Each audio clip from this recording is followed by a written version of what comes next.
안녕하세요. 지속가능한 세상을 공작하는 남자 SJ입니다. 구독, 좋아요 이런 거 안 해도 되니 공유 많이 해주십시오.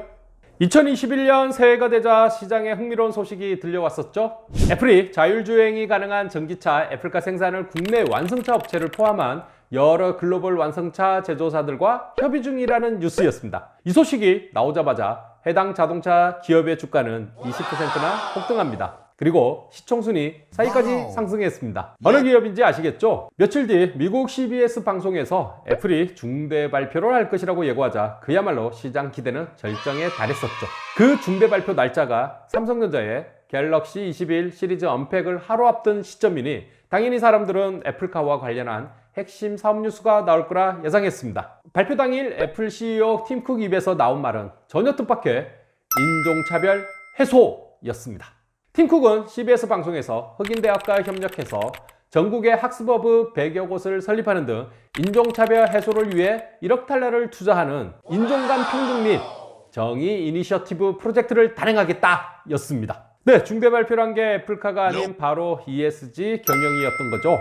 아마도 많은 사람들은 팀 쿡이 애플카를 타고 나오는 근사한 장면을 기대했을지 모릅니다. 예전의 관점에서 본다면 기대와 다른 발표로 인해 애플 주가가 급락하지 않을까 우려했지만 큰 폭의 하락세 없이 발표 이후 오히려 지속적으로 상승해서 1월 말에는 역대 최고 수준인 140달러대까지 진입하였습니다. 애플카는 애플에 있어 여러 사업 아이템 중 하나에 불과했던 거죠. 아무리 애플카를 잘 만들어도 애플카를 사줄 고객이 외면하면 아무 의미가 없겠죠? 글로벌 투자자들 역시 애플카보다 애플이 앞으로 ESG 경영을 어떻게 해나갈 것인지에 더 주목하고 있습니다. 지난해 테슬라 배터리데이에서 가장 많이 언급된 단어는 지속 가능성이었습니다. 저희도 지속 가능한 세상을 공작하고 있습니다. 여러분의 구독, 좋아요, 알림 설정은 지속 가능한 세상을 만드는 힘입니다.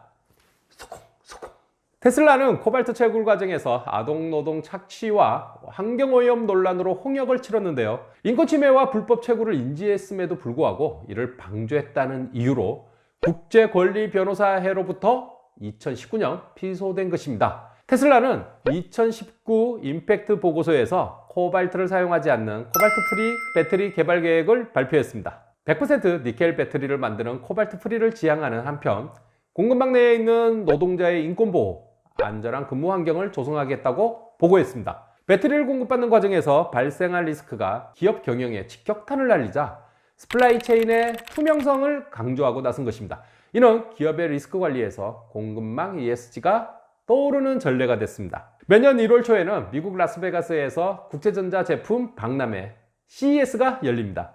올해는 코로나로 사상 첫 온라인 전시회로 개최되는데요. 참가 기업 수는 작년에 비해 절반 정도였지만 열기는 뜨거웠습니다.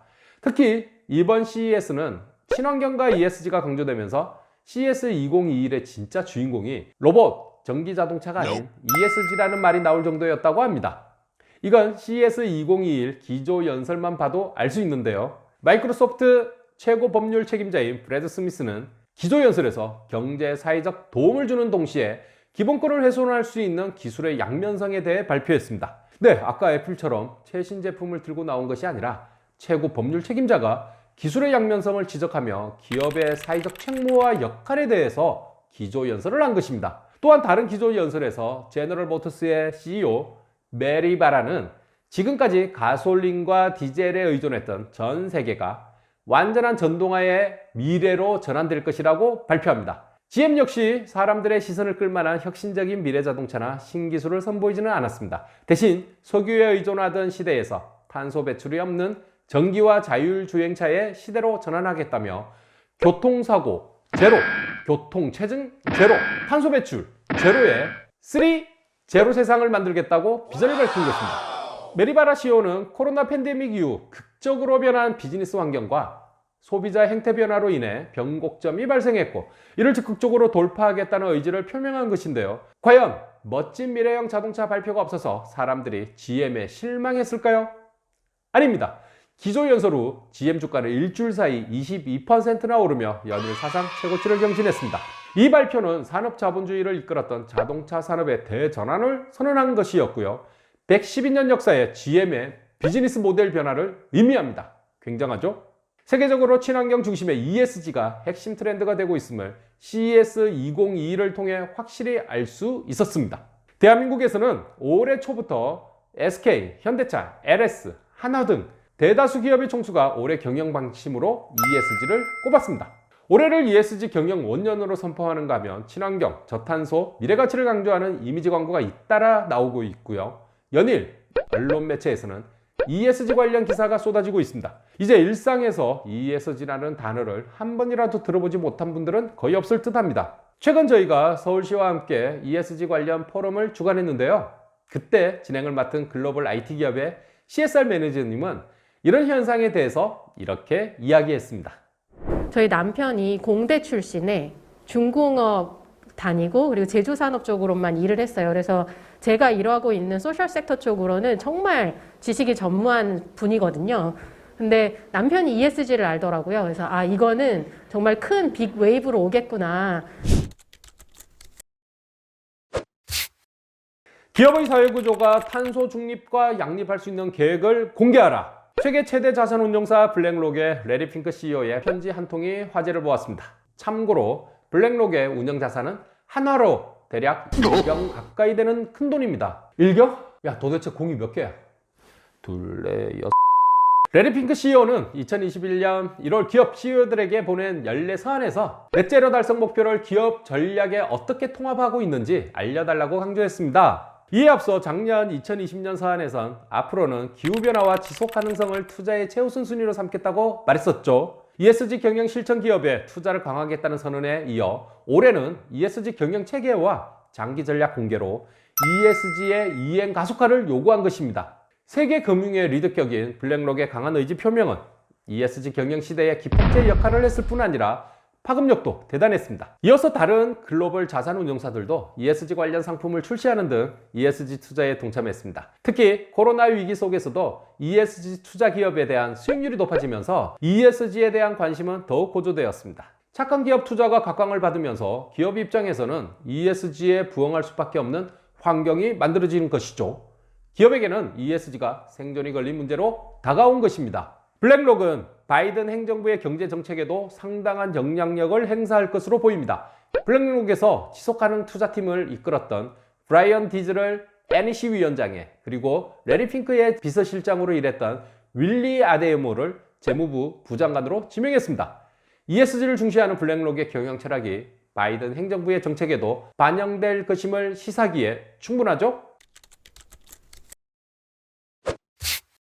ESG는 말 그대로 환경, 사회, 지배구조의 첫 글자를 딴 용어입니다. 기업 경영에서 지속 가능성을 달성하기 위한 세 가지 핵심 요소이죠. 이전 기업의 가치는 재무제표와 같은 단기적, 정량적 지표에 의해 주로 평가되어 왔던 데 반해서 전 세계적인 기후변화 위기와 코로나19에 직면한 최근에는 ESG와 같은 비재무적 가치의 중요성이 더욱 증가하고 있습니다. 특히 ESG와 밀접한 단어인 지속가능성에 나타나듯이 ESG는 기업 가치에 중장기적인 영향을 미칩니다. 하지만 그 중요성은 단기적 재무 성과보다 덜하다고 볼 수 없습니다. 점점 환경, 사회적 가치를 중시하는 방향으로 변화될 전 세계적인 패러다임 전환 속에서 ESG는 기업의 장기적인 생존과 번영에 직결되는 핵심적인 가치로 자리매김해 갈 것입니다. 그림에서 보는 바와 같이 ESG를 환경, 사회, 지배구조의 세 가지 요소를 살펴보면 먼저 환경에서 가장 중요한 사안은 기후변화와 이에 따른 탄소 배출 이슈입니다. 전 세계 인류의 지속가능성과 생존을 위해서인데요. 기업은 탄소 배출을 절감하고 나아가서는 탄소 제로화를 추구해야만 하는 상황입니다. 이와 더불어 환경오염 완화를 위해서 자원 및 폐기물을 관리해야 하고 적은 에너지와 자원을 사용하는 에너지 효율화도 중요한 이슈입니다. 사회적인 관점에서 보면 기업이 데이터 보호와 프라이버시에 신경을 써야 하고 인권을 보장하고 성별 및 다양성을 고려하는 포용성을 보여야 합니다.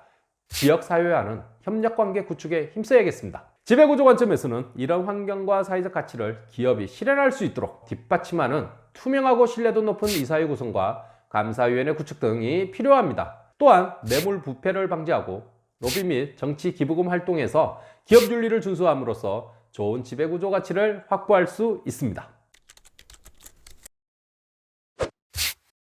ESG가 어느 날 갑자기 나타난 개념은 아닙니다. ESG를 정확히 이해하기 위해서는 보다 근원적인 개념인 지속 가능성으로부터 출발해서 기업에서 지속 가능 경영을 달성하기 위한 핵심 지표로 ESG가 급부상한 과정을 살펴볼 필요가 있습니다. 타임라인별로 주요 이벤트를 정리해보면 1987년도 브룬트란트 보고서가 발간되면서 지속가능 발전을 의제로 제시하고요. 2006년도 UN 책임투자 원칙을 발표하면서 ESG를 투자 결정, 자산 운영에 고려한다는 원칙을 발표합니다. 이때 ESG가 처음 언급됩니다. 2016년 GRI 표준이 발표가 되면서 기업 및 기관의 지속가능성 평가 지표가 설정됐고요. 2020년도에는 세계경제포럼 지속가능성 의제가 논의가 되는데요. 지속가능 가치를 측정할 수 있는 백서가 발간되었고요. 2021년 올해 한국거래소는 기업 공시제도 개선안을 발표했습니다. 현재 자율공시 체제인데요. 2025년부터는 자산 2조 이상 기업, 2030년부터는 모든 코스피 상장사가 지속가능 경영 보고서 발간을 의무화하기로 했습니다. 바로 위에 서울시와 진행한 포럼에서 구체적으로 정리한 내용이 있으니 참조하시기 바랍니다. 특히 2019년 8월에 있었던 BRT 선언의 주요 내용을 살펴볼 필요가 있습니다. 애플, 아마존, 월마트, 블랙록 등 미국에서 가장 영향력 있는 기업 CEO가 참여하는 BRT는 2019년 8월 연례회의에서 기업의 주주우선 원칙을 폐지하고 모든 이해관계자의 가치가 통합된 기업의 목적을 새롭게 선언합니다. 181명의 글로벌 기업 CEO가 서명한 선언에는 과거에 주주를 최우선시했던 기업들이 이제는 고객, 직원, 공급자, 지역사회, 주주 등 모든 이해관계자의 가치를 고려해야 한다는 내용이 들어 있습니다. 여기서 주목할 점은 주주가 고객, 직원, 공급자, 지역사회에 이어 마지막에 위치한다는 점입니다. 기업이 오로지 주주를 위해서 존재한다고 대변했던 주주자본주의의 폐막을 선언한 것이죠. 변화가 느껴지시나요? 세계적 컨설팅 기업 맥킨지는 ESG가 가치를 창출하는 5가지 방법을 상세히 분석한 보고서를 내놓았습니다. 첫 번째로 ESG는 새로운 시장 진입 또는 기존 시장의 확대를 도움으로써 성장의 기회를 제공한다고 합니다.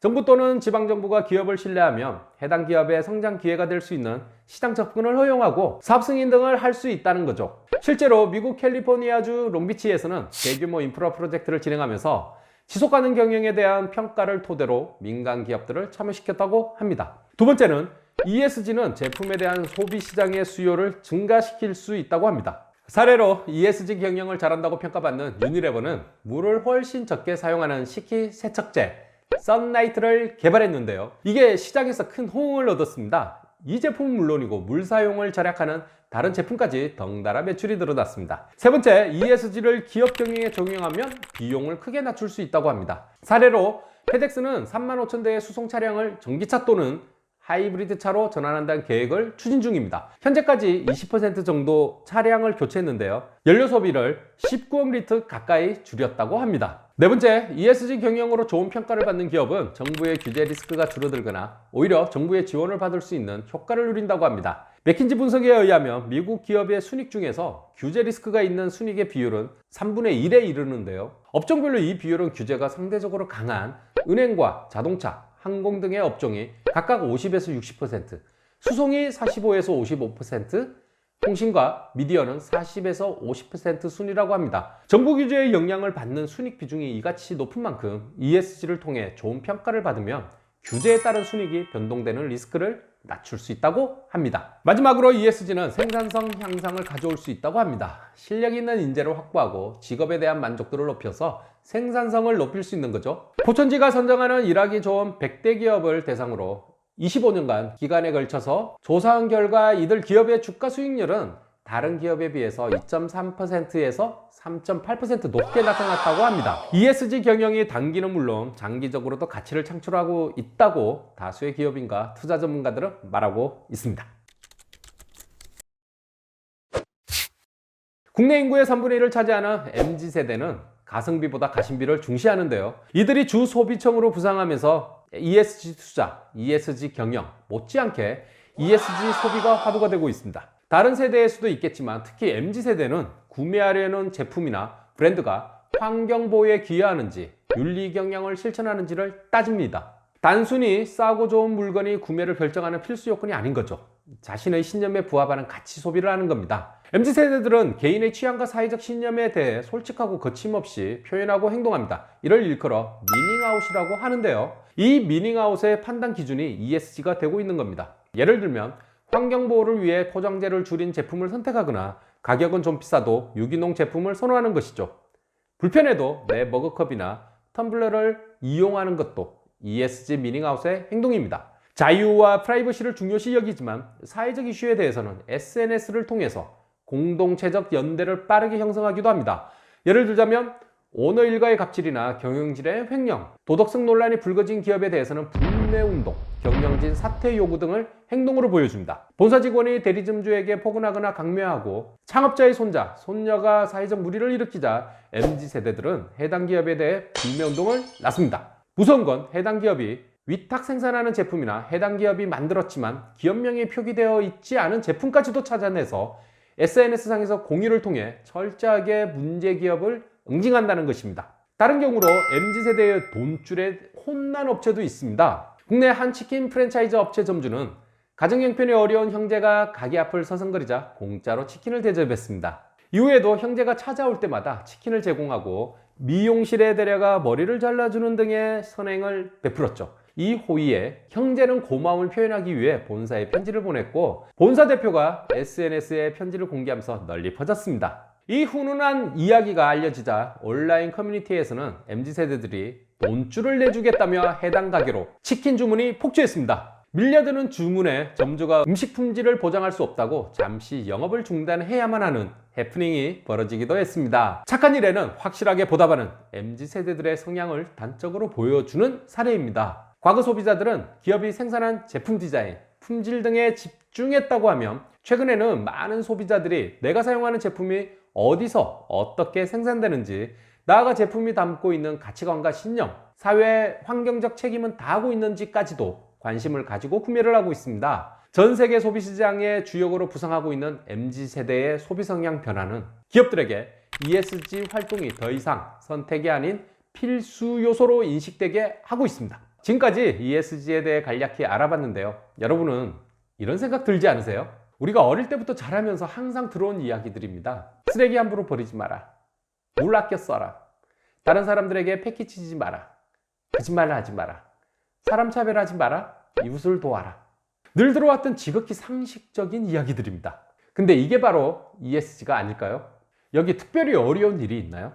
상식적이고 보편타당한 이야기를 투자자들이, 소비자들이, 그리고 사회가 기업들에게 요구하고 있는 것, 이게 ESG라고 생각합니다. ESG는 많은 것을 바꾸어 놓을 것입니다. 그런데 그것이 상식이 통하는 세상, 돈이 아닌 사람 중심의 세상, 함께 어우러져 사는 세상을 향할 것이라고 SJ는 굳게 믿습니다. 지금까지 지속가능한 세상을 공작하는 남자 SJ였습니다.